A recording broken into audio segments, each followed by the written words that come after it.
Long, long ago, in Cornwall, there was a little village called Zennor, which is still there to this very day. But this happened long, long, long, long ago, when Cornwall was its own country, with its own language and its own king and queen. And in those days, in this little village, there lived a young man called Matthew Llewellyn. Now, most of the people that lived in Zennor either farmed the sea or farmed the land. And wherever you were in Zennor, wherever you lived, wherever your bedroom was, you would always be able to hear the sound of the sea and the sound of the seagulls crying. But you always need people in a community to do the ordinary things of the community, not just farming and fishing. You need people to milk the cows, and you need people to bake the bread, and you need people to make the things that you need. And Matty was a very fine carpenter. He used to make all the things that you needed in that village for your life. He would make the wooden rocking cradles that the babies were laid in when they were born. And he made the coffins out of elm wood in which the old people were left to rest in the graveyard when they died. And everything you needed for your life in between, tables, chairs, wooden spoons, dressers, beds, Matty would make them for you. He was very talented. And as well as being a wonderful plain carpenter, he was a marvellous carver. He could carve anything. He could carve portraits of people looking so real that you knew exactly who they were meant to be. He could carve birds and butterflies and beasts. But sadly, the people of Zennor, they didn't have much money. They were a poor people. And it wasn't very often that anyone could afford to ask Matty to carve something for them. But nevertheless, if you were getting married and you ordered a bed from Matty for your daughter for her wedding, he'd always carve a little something on it, whether you'd asked him or not, maybe a heart or a flower or a little bird on the headboard, just so that you would know it was him. If you were going to have a new baby, there would always be something carved on the cradle. But one day, the vicar came to Matty, and the vicar said, "Matty," he said, "I've a job for you. I want you to carve me a new pew for the church. I want it to be a big pew, I want it to be made out of oak, and I want you to carve all over it. I want you to carve on the back, and the arms, and the sides, even the bits underneath where no one can see. For the glory of God, Matty, carve me a new pew for the church." Well, Matty was delighted. This was just the kind of job that he loved to have. He'd be able to carve to his heart's delight, and he knew that because it was the vicar that had ordered it, he knew he would get his money. It wouldn't be one of those bad jobs where you finish it and spend a lot of time and then you don't get paid. He was so happy. And he began to think about how he was going to do that job, because he knew that it was going to take him quite a long time. Not the building of the pew, that was easy. And he spent the first week doing that, and he built it inside the church so that he wouldn't have trouble getting it through the door. And it was finished by the end of the week. And he was thinking, but when can I do the carving? There was a lot of carving and it was going to take a long time.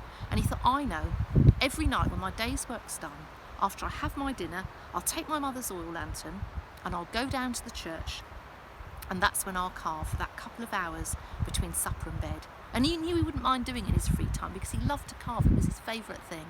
And the pew was all made and ready, and he decided that on the Monday he was going to start the carving. But on the day before the Monday, on the Sunday, a very strange thing happened. Everybody in Zennor always went to church, and today was no exception. Everybody that was well enough and strong enough and fit enough to get themselves there always went, and the church was packed just as it always was. And Matty, who had a very fine voice, he was going to sing a solo for the vicar.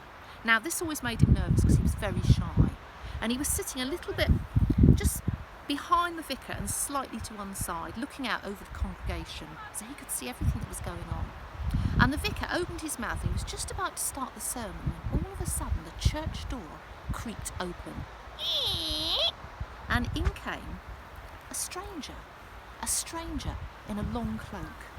You could see that it was a woman. You could see her little pointed chin and her pretty little face under the hood of the cloak, but you couldn't see any more of her. And the people of Zennor almost went wild with curiosity, because people didn't travel very much in those days. Even today, Zennor isn't an easy place to get to, and in those days it was almost impassable. Any woman particularly that came to your village would be someone that you knew. She would be someone's aunt or wife or mother or sister, but no one knew this woman. She was a stranger. It was the most exciting thing that had happened in Zennor for many a long year, and they couldn't wait to find out who she was.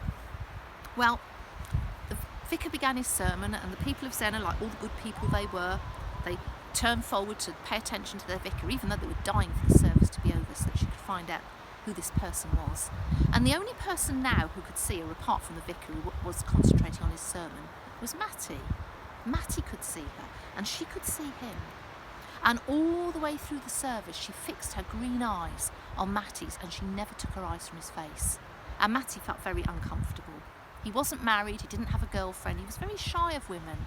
And to have this beautiful young woman staring at him like that, it made him feel really embarrassed. So after a while, he shut his eyes really tightly, and he kept them shut all the way through the service. Even when he stood up to sing his solo, he still kept his eyes shut. He kept them shut right to the very end, and when at last the organist struck up and the vicar began to make his way down the aisle of the church to shake hands with the people as they left, Matty opened his eyes again. While the people of Zennor, almost as one person, they were almost fighting with each other to be the first one out of the pew, to get down to the back of the church to find out who the stranger was. But they were disappointed. She'd gone. There was no sign of her. They rushed out to the graveyard. Still no sign of her. She completely vanished without trace. The only thing she'd left behind her, in the pew at the back where she was sitting, which was next to the schoolmaster and his wife's pew, was a little pool of water, some sand and some shells. It was very strange. No one knew what to think, and no one in that village ever saw her again, except for one person, and that person was Matty. Because the next night, Matty took his mother's oil lantern and his wood carving tools, and he made his way down to the church. The vicar had given him the key, and he went in, and he hung up the oil lantern over the pew, and he got out his tools, and he was just about to start carving, and all of a sudden, the church door creaked open, and Matty turned around, and there was a strange young woman gliding up the centre of the church. And she came right up to where Matty was working, and she sat herself right down on the end of the pew. She looked at Matty with her bright green eyes, but she didn't say anything. And Matty didn't say anything either.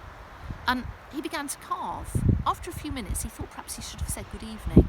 But the moment had passed now, and he felt wrong-footed and silly. And he was finding it hard to concentrate. His chisel kept slipping, and he made false starts. But after a while, he got lost in his work, and he carved all the evening. And when at last he realised it was time to stop and go to bed, he looked up, and the young woman had gone. But from that day on, every evening when Matty went to carve, she would be there. Sometimes when he went down to unlock the church, she was inside already.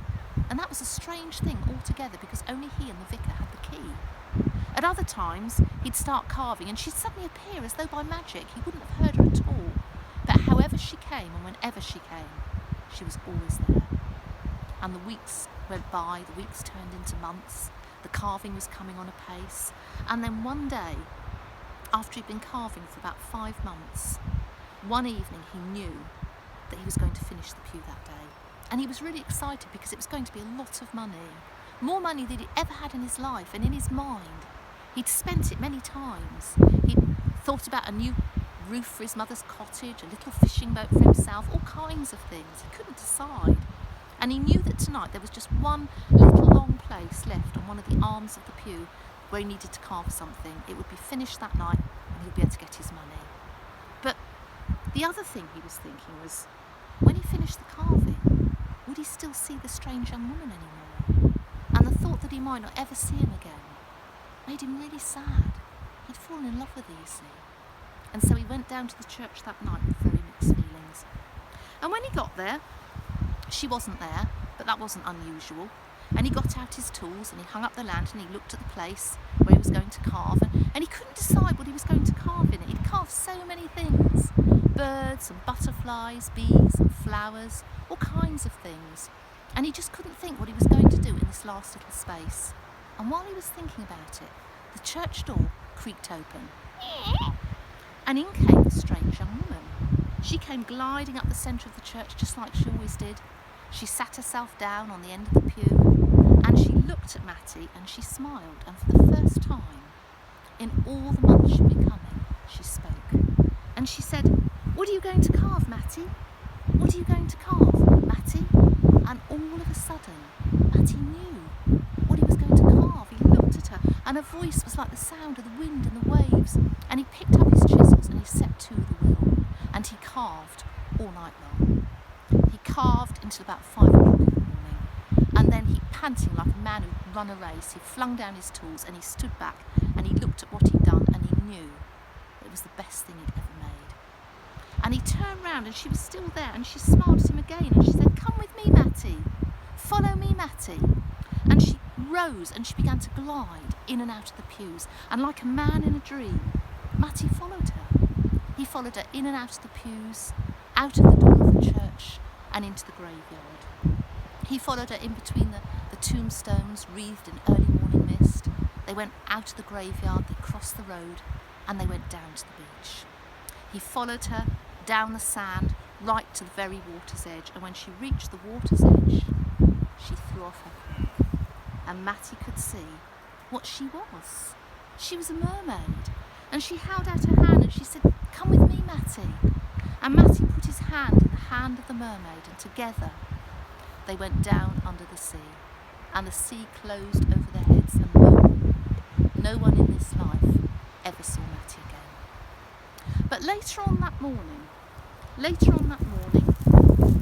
the fishermen were getting ready to go fishing. And they all used to meet outside the church. They'd be sitting on the church wall, drinking their cups of tea and eating their slices of bread and jam, waiting for everybody to come, pulling on their sea boots and their jerseys, getting ready to catch the tide. They were early risers. The tide had to be caught. All the women had 100 things to do that the men couldn't even begin to imagine. Everyone was up and doing. And the fishermen were there, just like they always were, congregating outside the church, when all of a sudden the door of Matty's cottage was flung open and out came Matty's old mother. And she called out, "Have any of you boys seen my Matty? He's not been in all night in his bed, he's not slept in." And the fishermen began to think that something was wrong. And they looked towards the church for the first time and they began to realise that in the stained glass window of the church, the lantern was still burning. Now Matty always took his lantern home. Oil was precious. It was the only lantern that his mother had. Why would he leave it there? And in a body, fearfully, they went up to the door of the church, and the door, it wasn't locked. It was open and swinging slightly in the morning breeze. And the fishermen, they crossed themselves. They were frightened. They went in, and what a sight met their eyes. All over the floor of the church was sea and sand, seawater, sand, shells, seaweed. It looked as though a great storm had come in the night and washed the sea up into the church, which often happened in the winter, but it wasn't winter. It was midsummer and there had been no storm. And fearfully, they made their way up the body of the church to the pew. And there were Matty's tools, all lying on the floor in the wet. Matty would never have left his tools like that. And in the last little place where he hadn't known what to carve, there was the most beautiful, perfect carving of a mermaid, looking so real. She looked as though she might just flick her tail and disappear into the sea. But there was no Matty. And after a while, the sharpest eyed of the fishermen, one of the youngest ones, began to notice that in all that mess on the floor there were footprints. One set of footprints, Matty's, and next to them a mark as though something had been dragged. It was the mark of the mermaid's tail, but the people didn't know that. They followed the footprints in and out of the pews, out of the church, into the graveyard, in between the tombstones, out of the graveyard gate, over the lane and down to the sea. And now they could see the prints very clearly. And they went into the sea and they didn't come out again. And the people of Zennor thought that somehow Matty must have wandered into the sea in the night and been drowned. They didn't know what else to think. And all that day they searched for his body, they searched for it in other coves, but they never found it. And after about 6 months, they put a tombstone in the graveyard for Matty, and they paid his mother all the money that he'd earned from carving the pew. And nobody really knew what had happened to Matty, not for 18 long years. And 18 years later, a fisherman was out fishing in the bay. And this fisherman, he went much further out than the fishermen usually went to fish. Who knows why, just on a whim. And when he found a place that he liked the look of, he began to haul up his anchor and he began to heave it over the side of the boat, and it went down and down and down into the deep waters. And as it was going down, he turned back to get his nets to cast them, when a sound at the front end of the boat made him stop and look up. And he looked over the front of the boat, and there, bobbing in the water, was the lovely figure of a mermaid. And she was angry. And she said, "Oi, mister, pull up your anchor. You're blocking my kitchen door and I can't get in to cook breakfast for my man Matty and our 17 children. And after that, the people of Zennor knew that Matty was alive, well, and living under the sea with the mermaid. And they do say that that's a true story, because if you go to Zennor to this very day, they're very proud of their story of Matthew Trewellyn and the mermaid. And if you go into the church, you can still see the carving of the mermaid's chair, the Mermaid of Zennor.